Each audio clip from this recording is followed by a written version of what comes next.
जय Jagannath welcome to Dilip guide YouTube channel. आज आम यही वीडियो मध्य जानवा कि आप एनएसपी पोर्टल द्वारा ओटीआर नंबर रजिस्ट्रेशन केमी घरे बसी मोबाइल माध्यम संपूर्ण मागणार करेंगे। कारण आपने जानी आगुरी केवल एनएसपी पोर्टल जो स्कॉलरशिप अप्लाई होता है से केवल ओटीआर नंबर लागू थाए जोटा कि one time registration number कहुए।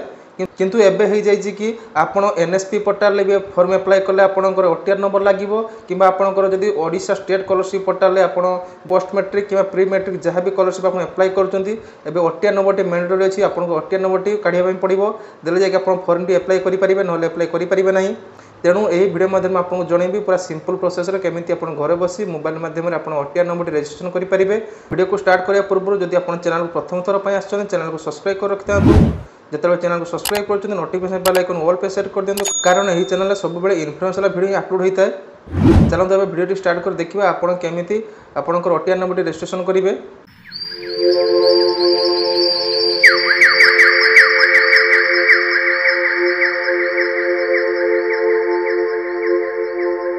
OTR number registration करने आपको प्रथम प्ले स्टोर जाई दुईटी एप्लिकेशन डाउनलोड करने पड़ो।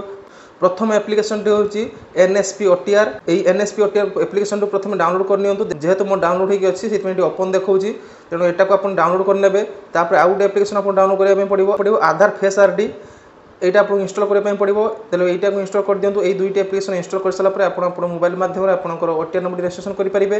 तेज मुझे दुईटी सारा इंस्टॉल होगी तेणु चलते देखिए केमी आप ओटीआर नंबर रजिस्ट्रेशन करेंगे। NSP OTR application T open करूँ। एनएसपी ओटीआर एप्लिकेशन को ओपन कलापर देखो चारोटी ऑप्शन आपको देखो। प्रथम अच्छी login register e-KYC by face authentication change mobile number या द्वारा आप मोबाइल नंबर भी चेंज करेंगे। किंतु आज आम यही वीडियो ओटीआर नंबर रजिस्ट्रेशन करवा तेणु आप रजिस्टर पर क्लिक करूँ। रजिस्टर पर क्लिक कलापर आपको किसी गाइडलाइन देखो तौक स्क्रॉल करूँ। स्क्रॉल कलापर आपको आई एग्री दुईटी चेकबक्स अच्छी से क्लिक करूँ तापर नेक्स्ट पर क्लिक कर दिंतु। तापर आपको एमती पेज देखो एठा को आसिला परे आपणकर मोबाइल नंबर एंटर करूँ तापर सेंड ओटीपी पर क्लिक करूँ।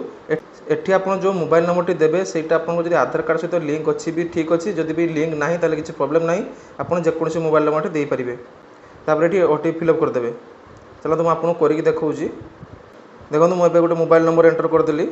मोबाइल नंबर एंटर कर सारा पर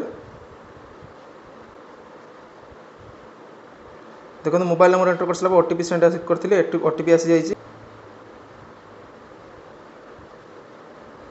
कैप्चा फिलअप कर वेरीफाई पर क्लिक कर देखो वेरीफाई हो गला।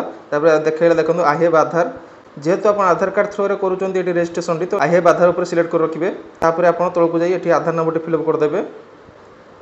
चलते मुझे करदे देखो आधार नंबर फिलअप कली नेक्स्ट कलापर आप आधार आरडी सर्विस जोड़ा इंस्टॉल करते प्ले स्टोर रू से सिलेक्ट करेंगे। सिलेक्ट कलापर आप फेस ऑथेंटिकेशन करेंगे। आप फेस वेरीफाई करने पड़ो। फेस वेरीफाई होगापर आपंकर एमती सब डिटेल्स फेच होकर आसी ऑटोमेटिकली।